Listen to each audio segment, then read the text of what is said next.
Greetings again, teammates. Welcome to this episode of the LDHR Toolman.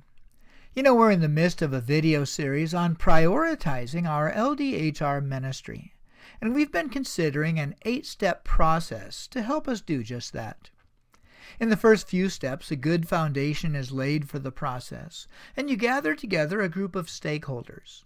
But it's usually for the latter steps that people are crying out for help the most.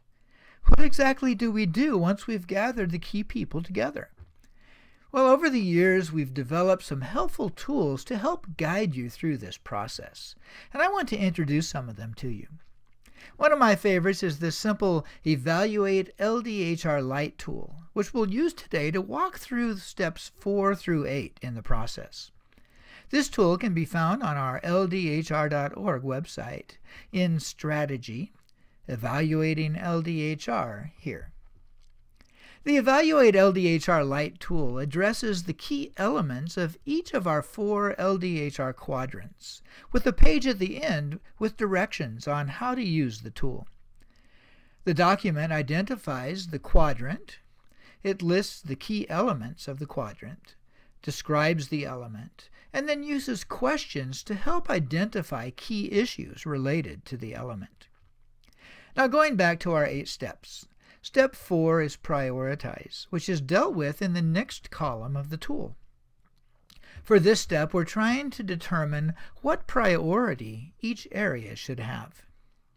Now, it's important to try to think about priority from the national ministry's perspective, not just from the perspective of LDHR.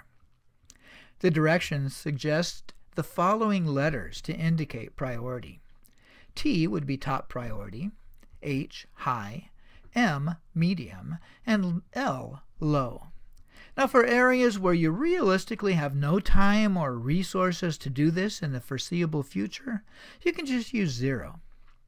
For this step, you should let each person share and support their choices, and then come up with an agreement on your team's priority rating. Step 5 is evaluate, which is dealt with in the last section of the tool. Here we're trying to honestly assess our effectiveness as an LDHR ministry in fulfilling each function. For the rating, you can use a scale of 1 to 5, with 1 representing little or no involvement or effectiveness, and 5 representing very effective. Of course, it is possible that the element is not done by LDHR or is not appropriate to your country stage. In that case, you can just use NA, not applicable. Once again, each person should share and support their personal rating, but you should come to an agreement on your team's evaluation rating. Next, step 6, is to determine what your next steps should be. For this, considering your team's answers to the priority and evaluation columns will be helpful.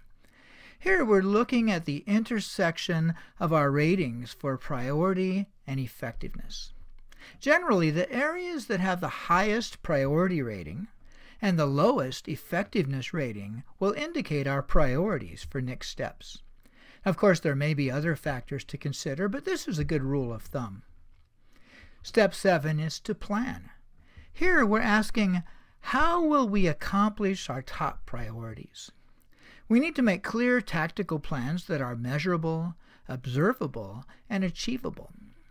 We've added an action plan page to the back of the tool that you can use to list your priorities for each quadrant, along with your tactical plans to achieve those priorities. Finally, step 8 is to implement these plans.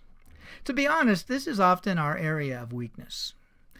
In our implementation, we need to persevere and stay the course. It includes regularly evaluating our progress and making mid-course adjustments to ensure that we can accomplish our plans and achieve our priorities. Well, I think this is enough for now. I trust this was helpful. I encourage you to check out the tools and make plans to use them and prioritize your LDHR functions. Until next time, this is the LDHR Toolman. Enjoy using your LDHR tools.